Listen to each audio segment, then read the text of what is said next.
이번에 제가 발표할 논문은 캐시 블렌드이고 이것은 유로시스 25에서 베스트 페이퍼를 받은 논문입니다. 시카고 대학의 준첸지양 교수님 연구실에서 나온 논문이고요.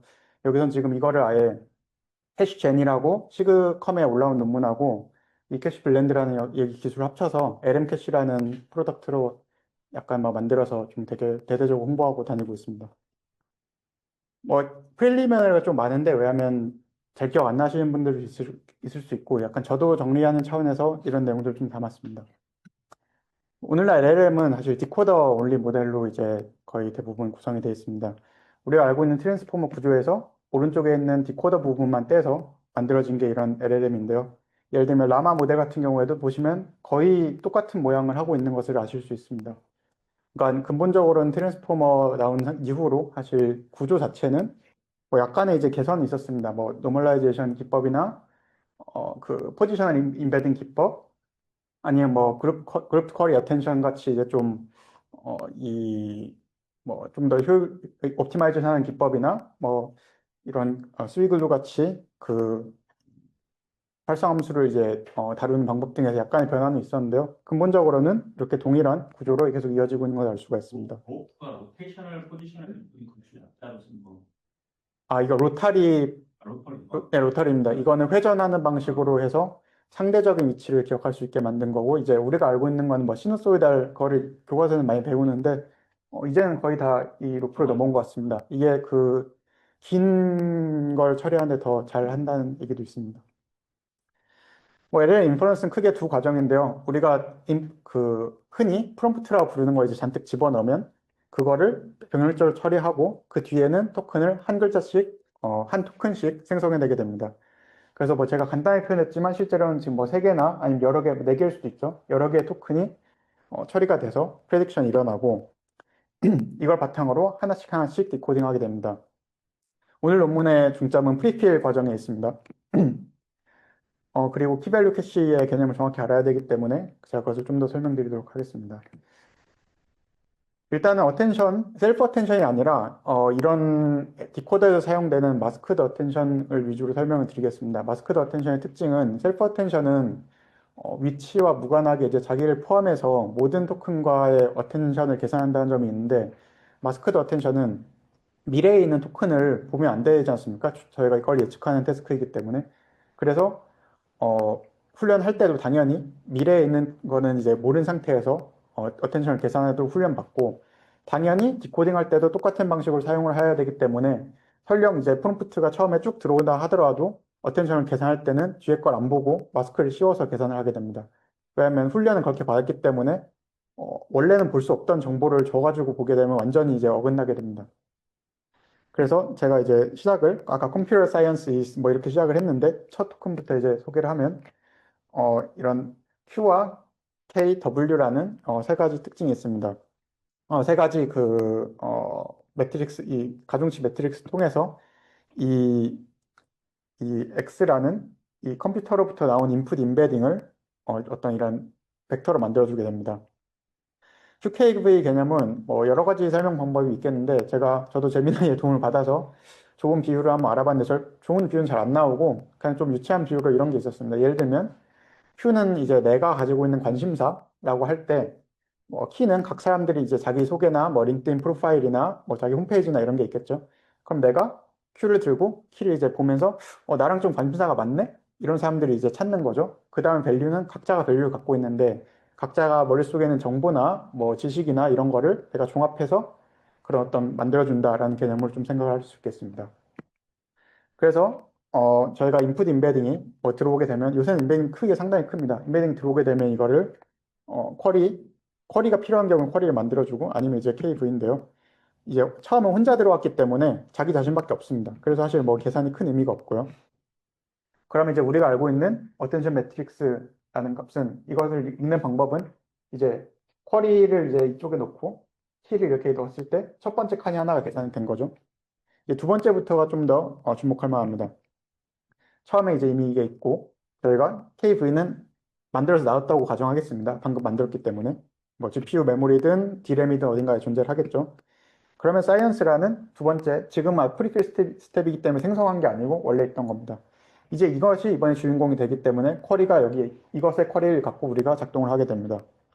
이 쿼리를 두 개의 이제 K와 비교를 하게 됩니다. 자기 자신을 포함해서 앞에 있던 애들을 이제 대조해 보게 되는데요. 대조하는 거는 보통은 이제 이렇게 뭐 스케일링도 하지만 다 프로덕트로 계산을 하게 됩니다. 뭐 벡터 개념을 아시는 분들 아시겠지만 뭐 우리가 흔히 이제 다 프로덕트를 하면 유사도를 구할 수 있는 뭐 그런 얼마나 이제 관련성이 높은지를 보여주는 그런 척도입니다. 그리고 이거를 1에서 0 사이에 스코어를 만들어줘야 되기 때문에, 스코어를 웨이트로 만들어줘야 되기 때문에 소프트맥스 연산을 취해서 웨이트가 나오고, 이 웨이트를 가지고 각자 갖고 있던 밸류를 웨이티드 썸을 하게 되면 이 한 레이어에서의 출력값이 나오게 됩니다. 뭐 이런 레이어가 뭐 32개, 막 64개 이렇게 쌓여있기 때문에 계속해서 반복을 하게 됩니다.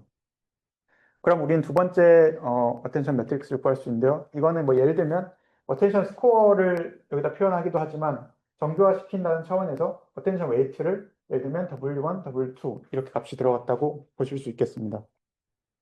뭐 세 번째는 똑같은 반복입니다. 똑같이 이번에는 세 번째가 쿼리가 되기 때문에 똑같은 연산을 해서 아까처럼 예를 들면 얘가 구한 W1, W2, W3가 이렇게 채워지게 됩니다. 그런데 여기서 보시면 아시겠지만 K하고 V는 반복적으로 사용이 됩니다. 특히 아까 구한 값을 변경하지 않고 또 사용하기 때문에 여기서 바로 캐싱을 할 수 있는 여지가 생기고 그래서 KV 캐시라는 개념이 나오게 됐습니다. 특히 이제 프리필 된 내용은 어차피 디코딩 하는 내내 계속 사용되기 때문에 프리필 스테이지의 사실 목적은 오늘날의 목적은 이런 KV 캐시를 미리 채워놓는 것입니다. 채워놓게 되고 디코딩에서 하나 만들 때마다 이때도 이 뭐 예를 들면 difficult라는 두 번째 인풋에 뭐 이 두 번째에 있는 디코딩이라는 difficult라는 인풋에 KV 벡터를 KV 캐시에다 추가하게 되고요. 마찬가지로 뭐 멋이 나왔으면 멋을 또 KV 캐시를 추가하게 됩니다.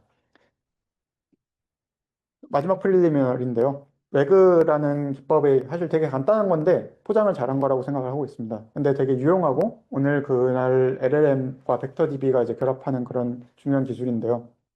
뭐 오프라인 상태에서 먼저 인덱싱을 해놔야 됩니다.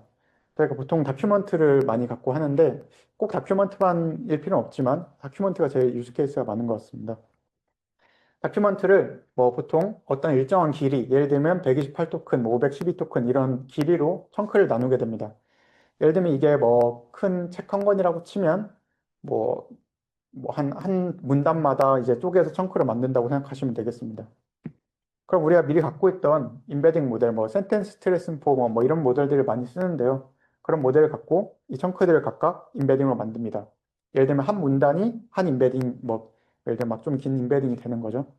물론 이때 원래 텍스트를 버리면 안 됩니다. 왜냐하면 벡터DB에 저장할 때 말하자면 이 벡터 인베딩이 키가 되고 그 저 원래 원문 데이터를 함께 메타 데이터로 밸류로 저장을 한다고 보시면 됩니다. 그렇게 생각하면 사실 뭐 키밸류 스토어와도 비슷하게 작동을 한다고 이해를 할 수 있습니다.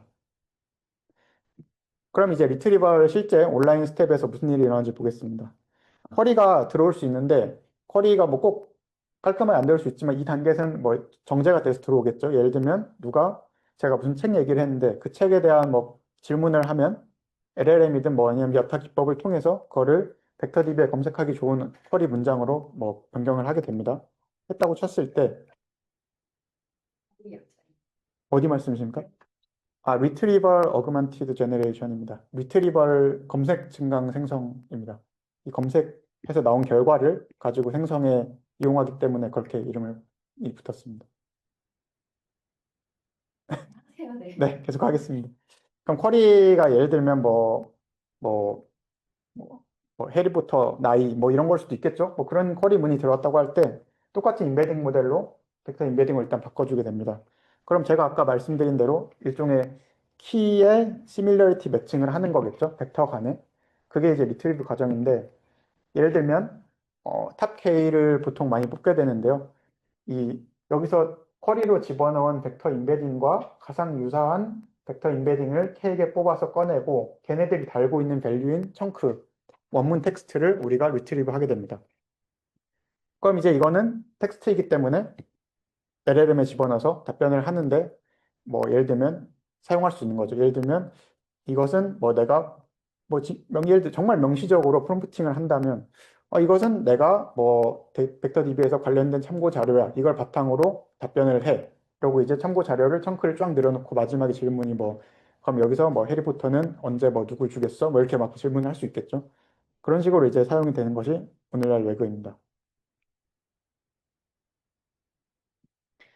그럼 이제 이 본격적으로 이 논문 모티베이션을 설명드리겠습니다. 사실 이 문제 제기가 사실 제일 중요한 논문이라고 생각을 하고요.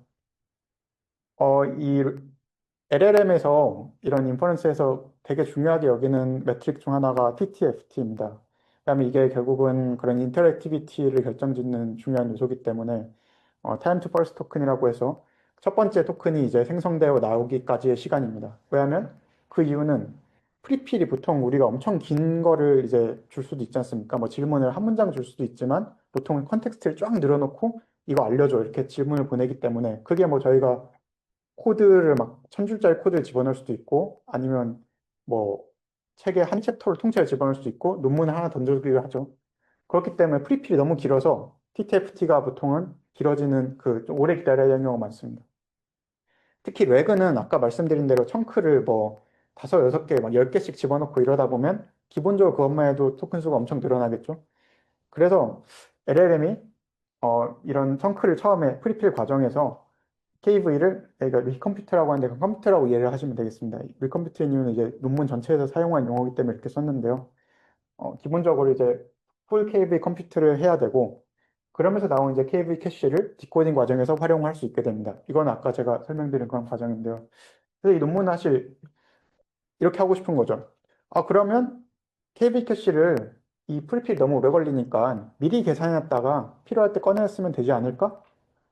라는 아이디어에서 일단 시작이 됩니다. 네. 그건 또 오버를 저장하는 게 아니라 걔네들 간에 이미 계산된 테이블 캐시를 미리 그때 계산해서 저장하자 이런 거죠. 네, 근데 그거에 문제가 있습니다. 그 기법은 이미 존재는 했는데 심각한 문제가 있기 때문에 그거를 개선한 논문입니다. 계산. 근데 그거를 그 상태 그대로는 쓸 수가 없는 이유가 있습니다.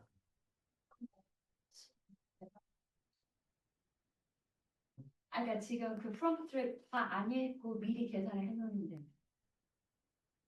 키브이 계산을 미리 해놓는다는 거 아니에요? 읽고 한 번은 돌려야 됩니다. 처음에. 한 번은 뭐 이거를 오프라인을 할 수도 있고 아니면 온라인에서 이제 그냥 만들어진 거를 캐싱하는 식으로 사용을 해도 되는데 한 번은 해야 됩니다. 네, 조금만 사용하지 않을 거예요. 그러니까 제가 챗GPT도 그렇고 그럭도 그렇고 관련된 거를 막 그냥 서치를 막 하거든요. 그럼 서치해가지고 다큐멘터리를 피딩을 스스로 다시 해버리거든요. 이제 그때는 우리가 준 그 질문보다 훨씬 많은 다큐멘터리가 들어가니까 걔네들은 사실 좀 프리필을 당길 때 걔네들이 시간이 엄청 걸릴 수 있거든요. 아니면 질문이 그러니까 뭐가 들어올지 어떻게 알고 제가 그 첫 번째는 봐요. 그 부분이 정말 좋은 질문인데 저도 그 처음에 이거 약간 길 잃었던 게 일반적인 유스 케이스는 막 아무거나 다 들어오잖아요. 근데 얘들은 애초에 뭔가 사람들이 미리 구축해 놓은 그걸 가지고 레그를 하는 상황을 좀 더 타겟해서 만든 제품, 만든 연구입니다. 그 에이전트 같은 경우에는 관련된 거 다큐멘터리 다 때려넣은 그러니까 나와 관련된 모든 다큐멘트가 다 들어가 있을 거 아니에요. 레그 저기 리트리버를 할 수 있게. 그럼 걔네들은 미리 계산해 놓잖아요. 예를 들면 우리가 일반 사용자가 막 아무 질문을 던진다고 생각하겠지만 예를 들어 회사에서 내부용 챗봇을 만들었다고 할 때 회사 규정이나 막 참고 자료나 이런 거를 미리 레그를 해야 했으면 그럼 그거는 사실 그 정해진 내용이 계속 사용되기 때문에 그걸 KV 캐시로 만들어서 관리할 수 있을 것 같습니다.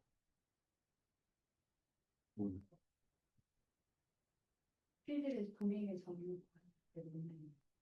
그 있었잖아요. 도메인을 정해가지고 그러니까 좀 이상한, 그러니까 평범한 질문 들어오면 이상한 대답할 수 있어도 그거랑 비슷한 거. 그렇죠. 그러니까 도메인이 미리 정해지고 내가 충분히 그 사용할 데이터들이 많이 있으면 그 데이터를 그냥 원문 그대로 그냥 저장하기보다는 PV 캐시가 어차피 이 내부에서 이제 그 코릴레이션을 봐야 되니까 그거를 프리컴퓨터를 해놓으면 프리필 스페이지가 엄청 짧아지겠구나. 네, 그런 겁니다. 네. 이건 어떤 얘들이 논문을 되게 기묘하게 프레젠테이션을 잘해서 속였는데 실제로는 되게 아주 특수한 이 워크로드, 그러니까 일반 제너럴 서빙 시스템보다는 외그용 서빙 시스템에 가깝습니다. 미리 좀 사자예요. 어차피 우리가 뭐가 사용될지는 이미 알고 있습니다. 네. 그래서 우리가 일반적으로 생각하는 막 아무거나 들어와 이거는 아닙니다. 그러면 크게 의미가 없는 기법입니다. 그래도 그게 만약에 엄청난 스토리지 스페이스와 데이터 규모가 있다면 미리 해주셔도 돼요. 그러니까 사실 IR KV를 그냥 인터그레이트 시켜놓으면 되는 거죠. 근데 KV 캐시라는 거는 예를 들면 뭐 128 토큰 단위를 청크 하나로 했다고 해도 띄어쓰기 하나만 바뀌어도 KV 캐시가 값이 달라져서 그걸 쓸 수가 없습니다. 그래서 무한 가지의 그 NP 하드스러운 그런 상황이 되기 때문에 다큐먼트 인 다큐먼트 내에서만. 만약에 그걸 가정할 수 있으면 그렇게 할 수 있겠죠. 어느 정도 만약에 클로즈드 뭐 환경에서 폐쇄망에서 정해진 문서만 갖고 한다. 이러면 충분히 쓸 수가 있는데 막 인터넷 검색해서 그때그때 막 새 걸 피드인하면 이거를 쓰는 장점이 좀 사라지게 됩니다. 들고 어디다 들고 있어요?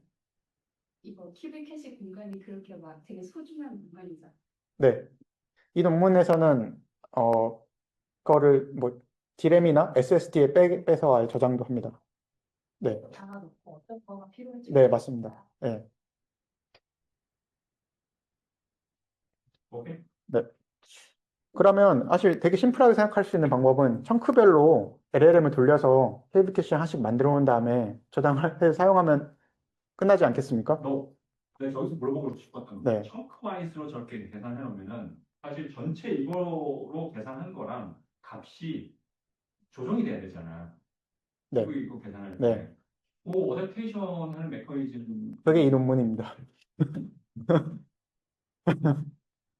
네. 이게 핵심 질문된다. 이게 네. 질문이다.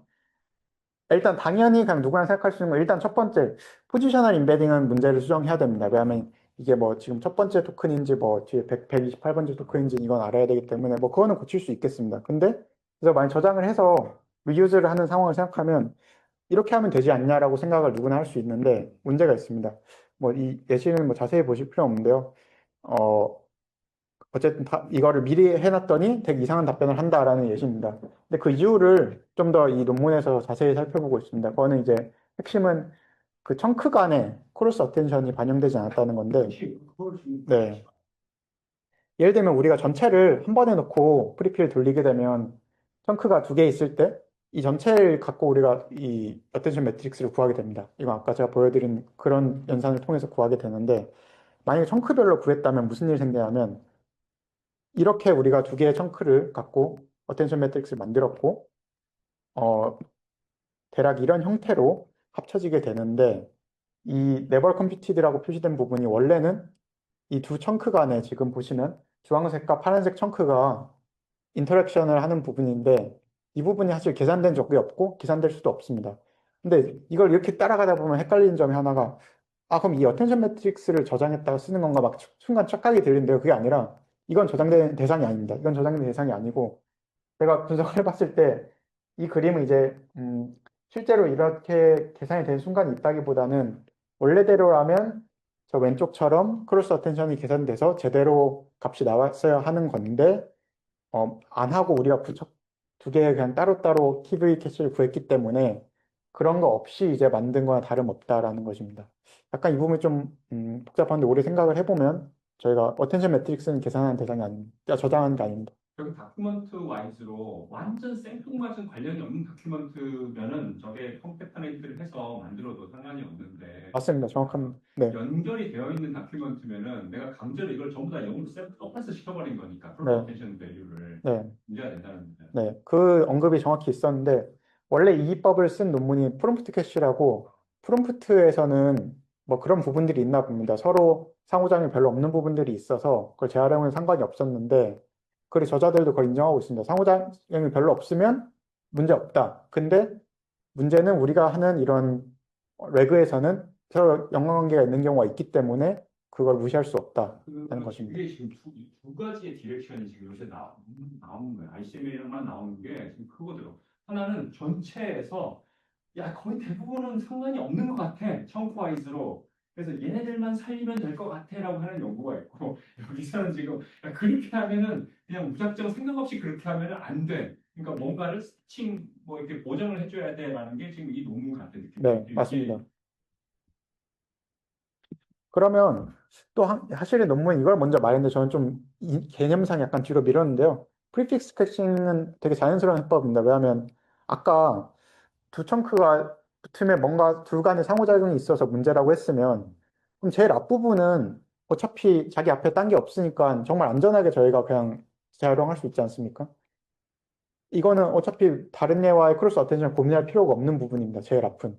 그렇기 때문에 뭐 프리픽스를 쓸 수 있는데 문제는 이거는 사실상 운 좋게 딱 앞부분이 똑같은 그런 프롬프트가 들어올 때만 적용이 되고 좀만 달라지거나 하면 의미가 없어집니다.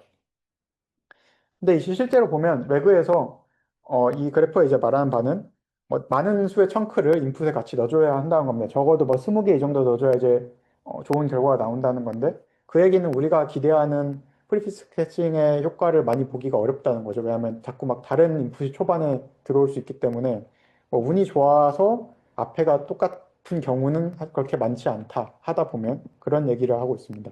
그래서 이게 현실적으로 프리피스 캐칭은 결국은 대부분을 그냥 직접 계산해야 되는 상황이 됩니다. 다른 네. 텐션 계산에서 지금 롱을 줘버리면 처음과 아주 오래되더라도 제일 처음과 제일 끝에 대한 거는 얘네들 잘 찾는데 중간은 미들 걔네들이 되게 못 찾는 경향이 되게 심하다고 얘기하거든요. 그게 지금 이 어텐션 계산에서 이 TV 이 계산할 때 아, 아, 영향을 미치는 게 아닌가라는 게 그냥 그런 거예요. 아, 그래서 내가 수미상관을 했는 거야. 앞에 뒤를 똑같이 했는데 야 둘이 분포가 어떻게 되겠냐. 음, 웨이트 분포가. 음, 이건 지금 걔네 다 지금 똑같은 현상이거든. 네, 예민하게도 그렇다. 그러니까 가장 아주 오래되더라도 아주 오래된 걸 못하면 되는데 이상하게 아주 오래된 제일 처음에 등장한 거는 또 잘 기억하고 제일 큰 승도 잘 기억하고 음. 뭔가 계산할 때 패턴이 있나? 그게 좀, 뭐, 그러니까 끝에 있는 거를 잘 하는 건 사실 어떻게 보면 좀 자연스럽은데, 그 초반에 사실 아니, 초반을 잘하고 중간을 잃어버리기도 하는 게 조금 특이한 현상인 것 그게 같습니다. 지금 네, 관측되는 네, 현상이라고 그래가지고 네. 이게 지금 계산에서 뭔가 있나 그래서 아니면 제 추측은, 음, 막연한 추측이지만, 이제, 초반은 아, 어떻게 보면 되게 반복적으로 그냥 모두에게 그 어텐드 되는 부위이지 않습니까? 초반에 있는 것들은 이후에는 모두가 앞을 다 보기 때문에 그래서 아마 어텐션 훈련 과정에서 뭔가 앞부분은 원래 좀 주목이 많이 쓰이는 부분으로 훈련이 부분은 돼 있을 것 같습니다. 근데 중간에 사실 꼭 그렇지 않기 때문에 뭐 분리할 수도 있을 것 같습니다. 어디 뭐지? 무슨 싱크? 싱크, 예. 어. 그것도 비슷한 현상입니다. 앞에 네 개 정도 토큰이 엄청나게 중요한, 엄청나게 주목받아버리는 예, 그거를, 예, 그 부분을 빼면 갑자기 성능이 엄청 떨어지는 그런 현상이 있습니다. 앞에는 아웃라인이라고 정말 중요한 인스트럭션이 나오는 뭔가 조금 많이 보고 중간에 잃어버리고 네. 최근 거는 좀 인간적인 면모가, 스테이션 자체가 가지고 있는 특징인 것 같아서 사람들이 그거를 지금 컴스테이션 스트럭처를 보고 그걸 바꾸려고 하더라고 옵티마이저는 음. 오케이? 그러면 사실 이 세 가지 기법은, 이제 레이턴시와 퀄리티 측면에서 봤을 때 이런, 트레이드오프를 관찰할 수 있습니다. 예, 모두 다 리컴퓨트 하게 되면 오래 걸리지만 성능은 당연히 좋습니다. 프리피스 캐싱은 약간을 이제 줄여서 조금 어, 퀄리티는 비슷하겠지만 거의 대부분을 다시 재계산하는 것과 마찬가지이기 때문에 그 아래에 있고 풀 리유즈를 하게 되면 시간은 덜 걸리지만 성능이 많이 떨어지는 현상이 발견됩니다. 그럼 이 아이디어는 결국은 이걸 리컴퓨트 하는데 어떻게 뭔가 선택적으로 잘 해서 일부만 리컴퓨트를 하면 우리가 캐싱한 거를 써먹으면서 동시에 문제가 있는 부분을 교정할 수 있지 않을까? 라는 게 이 논문의 이제 핵심 아이디어입니다. 근데 그러면 두 가지 문제가 생깁니다. 일단 뭐 쉬운 것부터 그거를 교정을 어떻게 계산할 거냐가 있고 두 번째는 누굴 교정해야 될지를 어떻게 결정하느냐. 두 번째 문제 사실 더 큰 문제입니다. 근데 일단은 첫 번째는 다행인데 두 번째는 제일 큰 문제입니다. 물을 셀렉티브하게 뽑아서 재계산을 할 네. 그거의 크라이테리아를 몰라서 네.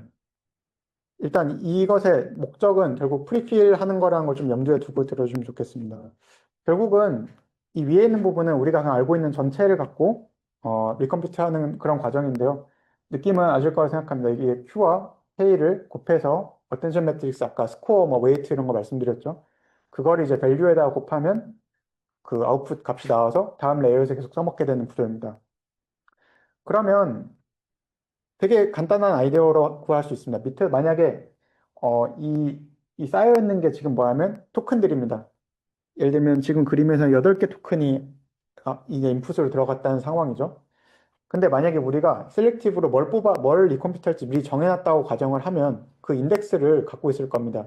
예를 들면 이 토큰, 뭐 세 번째 토큰, 뭐 여섯 번째 토큰을 리컴퓨트 해야 돼라는 걸 안다고 하면 걔네를 이제 이 똑같이 계산을 하는데 이 마지막 업데이트 작업을 하는 거죠. 업데이트 작업을 하는데 걔네를 쿼리는 걔네만 있으면 되고 어, K는 나머지는 캐시된 걸 가져오고 애들은 이제 업데이트 될 수 있는 그 값으로 이제 만들어서 계산을 한 다음에 당연히 이걸 저장을 해서 다시 써야 됩니다. 그러니까 업데이트 된 걸. 업데이트 과정을 생각하셔야 됩니다.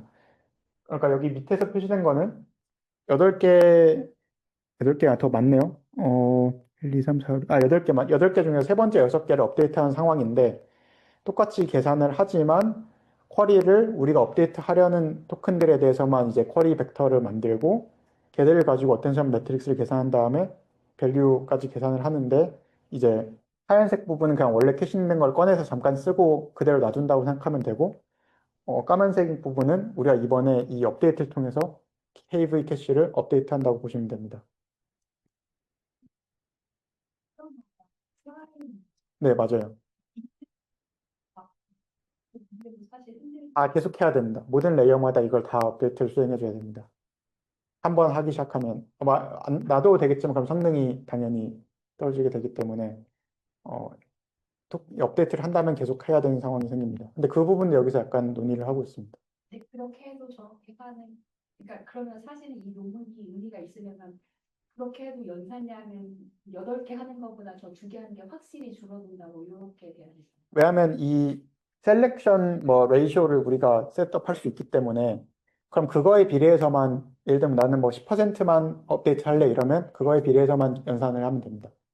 어느 정도 돼야지 그 셀렉션이 어느 정도 돼야지 그 품질이 납득할 만한 수준이 되는 15% 정도, 18, 15 정도라고 이 저자들이 임피리컬하게 밝혔습니다. 네. 기본적인 여기서 셀렉티브 토큰일 때 그 토큰이 지금 현재 새로 들어온 인풋을 말하는 거냐? 아닙니다.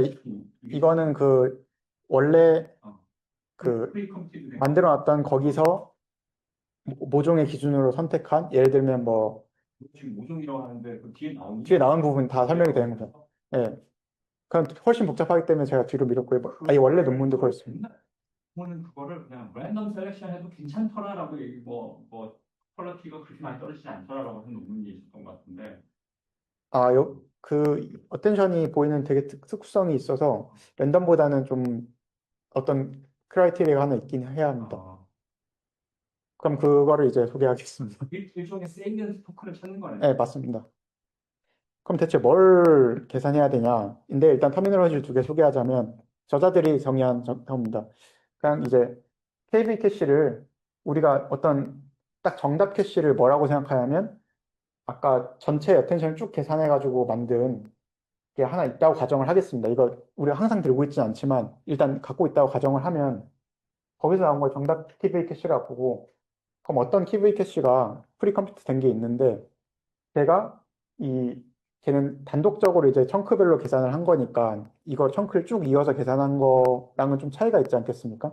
그 차이를 자기들이 계산해서 KV 디비에이션이라고 부르고 뭐 값을 아마 이렇게 비교를 했을 겁니다. 그리고 어텐션 디비에이션은 어텐션 매트릭스를 계산했을 때 뭐 그 L2 놈을 구해서 그 차이를 가리키고 있는데 사실 뭐 이 개념 이름만 보고 이해를 해서 전혀 문제 없습니다. 이 전개는. 그러면 이 사람들이 옵저베이션 2개의 중요한 옵저베이션이 있는데요. 첫 번째는 KV 디비에이션이 크면 어텐션 디비에이션도 크다라는 것입니다. 그 얘기는 뭐냐면 이 KV 캐시 값이 우리가 기대하던 그라운드 트루스 값보다 차이가 큰 얘들을 재계산하면 어, 성능 향상의 이득을 많이 볼 수 있다는 그런 얘기입니다. 근데 그럼 이걸 어떻게 이 높은이라는 걸 어떻게 정의하냐가 문제가 생길 수 있습니다. 그럼 다 높으면 어떡하냐인데 이 분포를 보시면 KV 디비에이션은 대부분 뭐 크지 않은 값이고 일부 한 상위 10%의 값만 되게 높은 값을 보이는 걸 알 수 있습니다. 그러니까 a small fraction of tokens have 그 KV, large KV deviation이고요. 근데 그렇기 때문에 이 상위 극히 일부 컴퓨테이션 레이쇼가 예를 들면 지금 5도 안 되는 정도만 해도 이 attention deviation이 쭉 떨어지는 걸 보실 수 있습니다. 애초에 그 값이 굉장히 큰 애들만, 극소수의 애들만 리컴퓨트를 해도 얘가 문제가 없더라가 그 키 인사이트니. 네, 근데 문제는 다큐멘트 와이드로 되어 있을 때 아주 큰 그 몇몇 토큰들이 있잖아. 근데 그렇게는 근데 이 디비에이션 근데 문제는 정답을 어떻게 아냐입니다. 만약에 우리가 정답을 미리 알고 있다는 지금 가정처럼 얘기를 하는데 정답을 알면 그거랑 비교해서 당연히 쉽게 교정을 할 수 있고 아니면 정답을 알면 정답을 쓰면 되는데 문제는 지금 디비에이션을 막 구할 수 있는 것처럼 말했는데 사실은 디비에이션 자체가 구해지는 건 아닙니다. 정답을 모르기 때문에. 근데 말씀하신 많이 안다면 그걸 교정하면 된다라는 것까지는 사실입니다. 이걸 좀 말을 바꾸면은 내가 지금 이 신청 다큐멘트에 대한 거를 그냥 인 다큐멘트에 어텐션 걸 구했어. 웨이트를 딱 네, 구했는데 어플 토큰이 굉장히 하이 스코어를 받는 게 뭐 나올 수 있잖아요. 네, 그럼 그게 전체 완전 다큐멘트 꾸러미 다 계산해가지고 이게 계산을 했을 때 나온 값하고 차이입니다. 네, 그거를 봐야 됩니다. 차이잖아. 근데 네, 차이 때 그게 엄청난 극적인 드라마틱한 차이를 보일 만한 게 사실은 대상은 이미 처음 인 다큐멘트 내에서 큰 웨이트를 갖고 있는 네, 애들이 아니겠냐. 네, 제 생각에도 그럴 것 같습니다. 스케일상 왜냐면 대부분이 예를 들면 0이고 막 대부분이 일부가 그렇잖아요. 100이면 100이랑 110은 당연히 10 차이가 나니까. 네, 그냥 인사이트로 얘기하자면은 이미 그 다큐멘트 내에서도 거의 0에 가까운 값을 가진 토큰인데 네, 전체를 보고 계산할 때 얘가 갑자기 막 0.99 될 일은 없거든. 네, 되게 힘들거든. 네. 근데 그거는 좀 부장하기는 어려울 것 같습니다. 왜냐하면 사실 청크를 묶어놓고 보면 무슨 일이 생길지 모르기 때문에. 그렇지. 네. 그렇지. 개별 청크만 보는 거랑은 음. 확실히 좀 차이는 클 수는 있을 것 같습니다. 그럼 결국 이 사람들은 그럼 높은 KB 디비에이션이 있는 얘들만 재계산하면 되겠네? 라고 이제 생각을 하고 근데 그러면 문제는 우리가 답을 모른다는 건데 디비에이션을 알려면 정답을 알아야 하지 않습니까? 근데 정답을 안다는 거는 전체 청크를 붙여가지고 컴퓨터를 해야만 아는 건데 정답을 알고 있으면 정답을 쓰면 되는데 거기서 약간 어떤 모순이 생깁니다. 그래서 이 사람들이 그럼 뭔가 쉬운 방법이 없을까? 하고 잘 관찰을 또 해봤더니 이 KV 디비에이션이라는 거는 레이어마다 일정한 그런 속성이 있습니다. 그 얘기는 뭐냐면 이 레이어에서 KV 디비에이션 높았던 토큰은 다음 레이어에서도 대부분 높다라는 것입니다. 그래서 여기 뭐 거의 대부분 1에 가까운데 그 얘기는 뭐냐면 이 코릴레이션이 랭크 코릴레이션이 뭐 저 정도로 높다는 겁니다. 그러니까 대부분 그 순위가 이제 일정하게 유지가 된다는 거죠. 그러면 여기서 하나로 보일 다운 되는 거는 그러면 첫 번째 레이어에서 이 KV 디비에이션을 구한 다음에 그걸 갖고 계속 쓰면 되겠다라는 생각이 일단 들게 됩니다. 그 실제로 얘네 메소드가 그러면 그래 좋아. 그럼 첫 번째에서는 한 레이어만 우리가 진짜 다 계산을 해보자. 다 계산을 해서 정답지를 찾아놓고 그 다음에 우리가 그 청크별로 이제 미리 계산했던 KV 캐시를 가져와서 대조를 한 다음에 그럼 방금 말한 것 같이 눈에 띄는 KV 디비에이션 높은 애를 적발할 수 있습니다. 그 적발을 해서 걔네로 계산을 한다는 아이디어인데 한 가지 문제가 있습니다. 왜냐하면 첫 번째 레이어는 그 어차피 인풋 토큰이 임베딩으로 들어와서 거기다가 그 아까 웨이트 매트릭스 WQ, WK, WV를 곱해서 만든 거기 때문에 어 값이 사실 항상 똑같습니다. 근데 얘들이 이거를 레이어 1에서부터 이 문제가 셀렉션이 가능하다, 그러니까 하이 디비에이션을 셀렉션할 수 있다고 주장했는데 첫 번째는 제가 아무리 생각해도 얘는 누가 뭘 넣어도 똑같지 않나? 왜냐면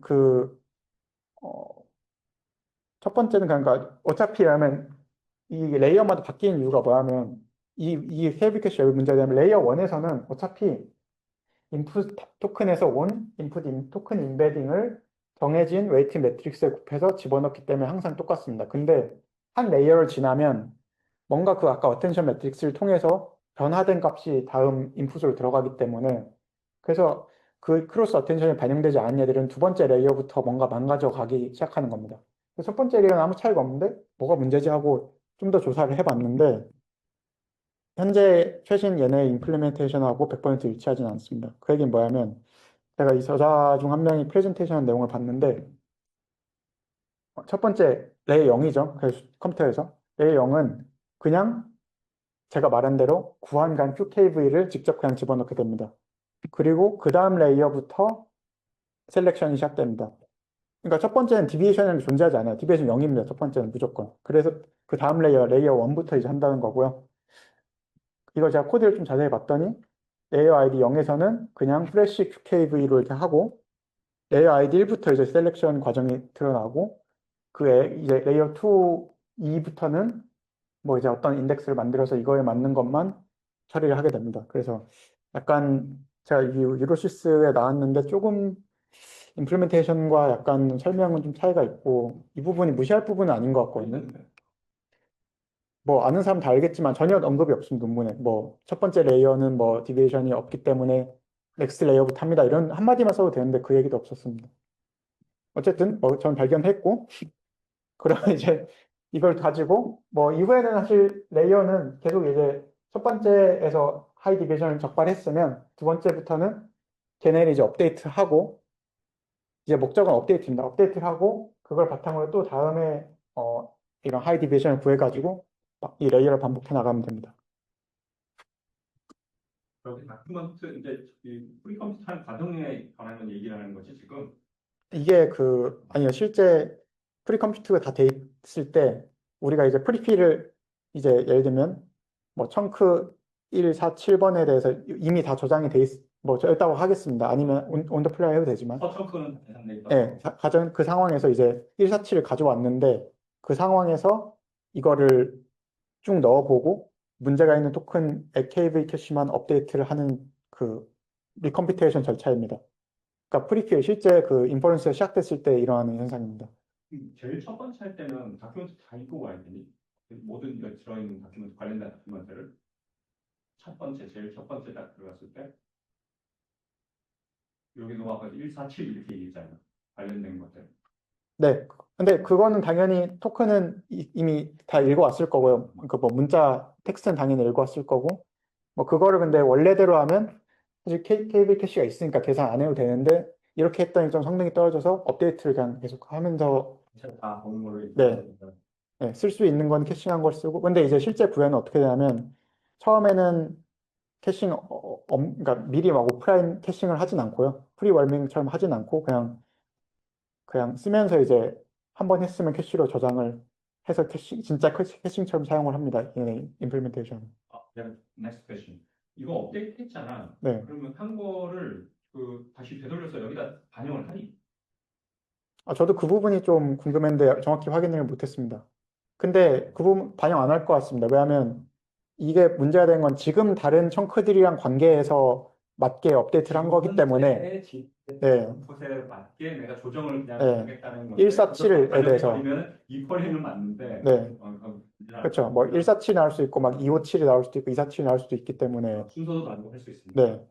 그래서 업데이트는 안 할 것 같습니다. 지난 다음에 보는 게 더 정확할 것 같은데 너무 앞발이에요.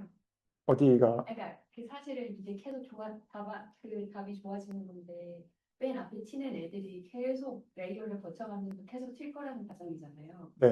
너무 앞에서 보는 게 아니고 맞습니다. 그래서 처음에 정해놓은 일 계속 가는 게 아니고 약간 매번 리셀렉션 과정을 거친다고 설명을 했는데 실제 구현은 안 그런 것 같습니다. 실제 구현은 처음에 정해놓고 끝까지 갑니다. Next question.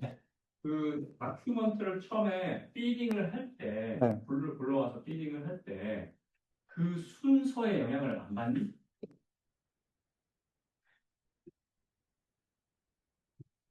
이 시스템은 영향을 안 받지만 답안의 퀄리티는 당연히 영향을 받을 수 있을 것 같습니다. 그거는 근데 이 시스템과는 orthogonal한 문제라고 생각됩니다.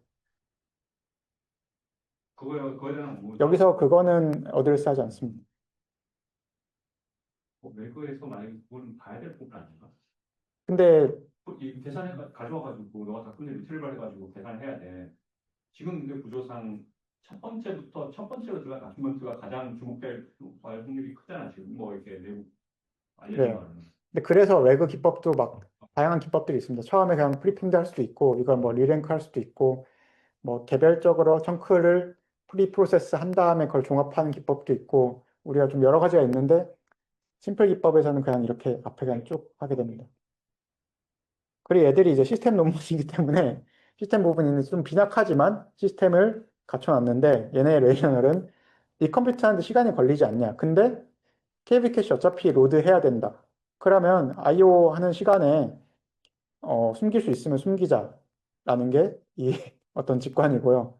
그래서 애들이 로드 컨트롤하는 거 만들어 놨는데 간단히 말하면 가능한 그 리컴퓨트를 많이 하는 게 사실 좋다는 걸 저희 알기 때문에 그 로드하는 시간에 숨길 수 있는 만큼 최대한 리컴퓨트를 하는 걸로 일단 숫자를 계산해서 잡고 근데 만약에 근데 그렇게 했는데도 이게 어, 너무 낮으면 안 되니까 자기들이 미리 계산해 놓은 미니멀 레이쇼가 있는데 그것보다 낮으면 이제 미니멀 레이쇼로 가름을 하게 됩니다.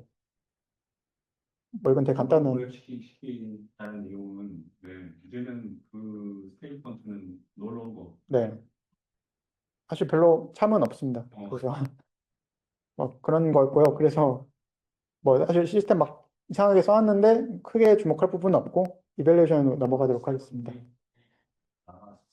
셋을 그냥 제가 예시로 그냥 두 개만 어떤 느낌인지 알려드려 뽑아왔는데요. 예를 들면 어떤 사실에 대한 패러그래프가 여러 개 있으면 질문이 예를 들면 뭐 존 세실 뭐 엑시터 공 7세의 뭐 할아버지가 누구냐면 이런 질문을 하면 여기 1번에는 뭐 이 사람 아버지가 나와 있고 그 다음 패러그래프에는 그 사람 아버지에 대한 내용인데 그 사람이 또 아버지가 있으니까 이걸 이제 조합을 해야겠죠. 약간 리즈닝이 있어야 되는 이런 류의 이런 레그 뭐를 테스트해 볼 수 있는 그 데이터셋이고요.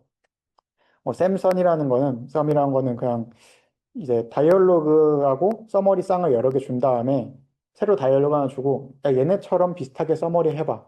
이런 그 퓨샷 러닝을 이제 테스트하는 데이터셋입니다. 대략 이런 것들이 이제 테스트할 때 쓸 수 있는 데이터고요. 이제 SSD가 사용됐기 때문에 이 정도 트루풋을 가진 어, 그 NVMe SSD를 썼다고 소개를 했고 GPU는 클라우드랑 뭐 로컬까지 같이 썼습니다.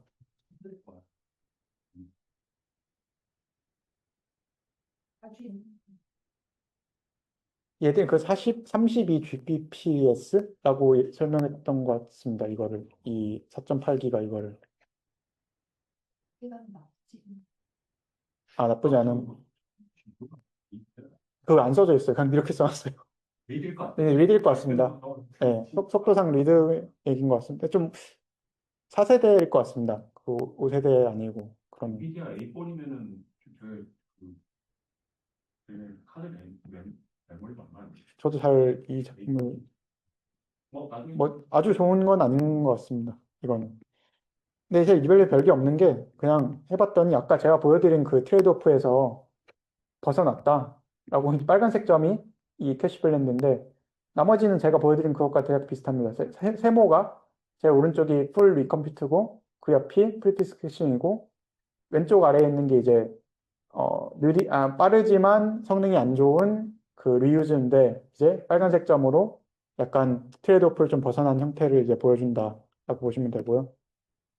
이렇게 다양하게 뭐 청크 개수나 청크 길이나 배치나 이런 걸 했을 때도 이 리컴퓨트 분리하는 것보다 당연하게도 이제 TTFT가 선형적으로 더 낮은 이제 기울기로 증가를 한다는 걸 보였습니다. 이거는 이제 추가해서 아까는 이제 위에까지는 다 그 SSD, 빠른 SSD였는데 이제 이거를 그냥 램에 데이터가 다 들어있을 때랑 좀 느린 대로 했을 때인데도 뭐 일단은 첫 번째 발견할 수 있는 거는 이때도 당연히 뭐 잘했다는 거고 한 가지 특징이 이제 램에 있으면 사실상 그 로드 시간이 극적으로 짧아지기 때문에 뭐 이런 리유즈 하는 거랑 거의 시간 차이가 없었는데 이게 좀 저는 흥미롭다고 생각을 했고요. 왜냐하면 시간에서 음, 하이딩이 잘 안 되면 그게 좀 튀어야 되지 않나라는 생각을 했는데 IO가 극도로 짧아졌는데도 시간이 이 리유즈 그냥 이거랑 차이가 없었다는 게 이제 컴퓨터 시간이 좀 걸렸을 것 같은데도 시간 차이가 별로 없었던 게 좀 눈에 들어왔습니다. 근데 어쨌든 다른 디바이스에서도 똑같은 이제 그런 캐릭터리스틱을 보인다라고 이제 볼 수 있겠습니다. 그래서 요약을 하면 원래 리유즈는 프리픽스에 있을 때만 안전하게 할 수 있었는데 중간에 있어도 가능하다. 그리고 이제 셀렉티브 리컴퓨테이션으로 크로스 어텐션 문제를 조금 복원시켰다. 그리고 자기들 말로는 파이프라이닝을 해서 그 딜레이를 하이드했다. 이 세 가지가 이 논문의 기여라고 할 수 있겠습니다. 첫 번째, 튀어나오는 시간이 중요한 게 아니고 그러니까 어느 정도 품질을 유지하면서 시간이 짧아. 네, 맞습니다. 그게 핵심입니다. 네. 네. 그냥 그럼 뭐 이상한 답변 뭐 빨리 나오는 사실 정보가 없잖아요. 지금 저 결과에는. 아, 이 F1 스코어가 이 높을수록 그 성능이, 그러니까 정확도가 높은 겁니다. 저게 그 그래프라고요. 아, 네, 이게 잘 안 보일 수 있어서 제가 그걸로 다시 이것과 동일한 형상의 그래프입니다. 그래서 높을수록 퀄리티가 높고 왼쪽일수록 레이턴시가 낮기 때문에 어, 그래서 이제 얘네 논문은 주로 이제 이 영역에 존재했던 거죠. 그 퀄리티 높고 레이턴시 짧은 정확히 이제 풀 컴퓨터하고 비슷한 퀄리티인데 시간은 리유즈랑 거의 비슷하게 한다는 겁니다. 의문인데 이게 그냥 어려운 계산 안 하고 애초에 다큐멘트 안에 있던 것 중에 하이스코어만 그냥 심플하게 셀렉트해가지고 쓴 거와 얼마나 차이가 날까요? 아, 네. 그러니까 이게 어떻게 보면 자기들도 그냥 짱구 굴려서 약간 이게 그 휴리스틱이지 않습니까? 그냥 옵저베이션에 기반한.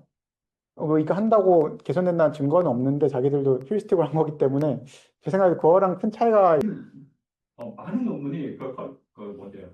컨클루전에 네, 나온 것처럼 셀렉티브하게 뭘 뽑을 것이냐 그게 지금 집중되어 있거든요. 네, 크로스 어텐션 through selective recomputation을 어떻게 저거를 토큰을 세일런트 토큰을 쓸 것이냐가 지금 거의 그건 것 같아요. 네, 이게 임피리컬 밸류 뭐그할 거냐 뭐 네. 수학적인 거를 할 거냐 이게 명확한 기준이 없는 거 같아요. 한 질문 없으면 돼요. 네, 감사합니다. 수고하셨어요.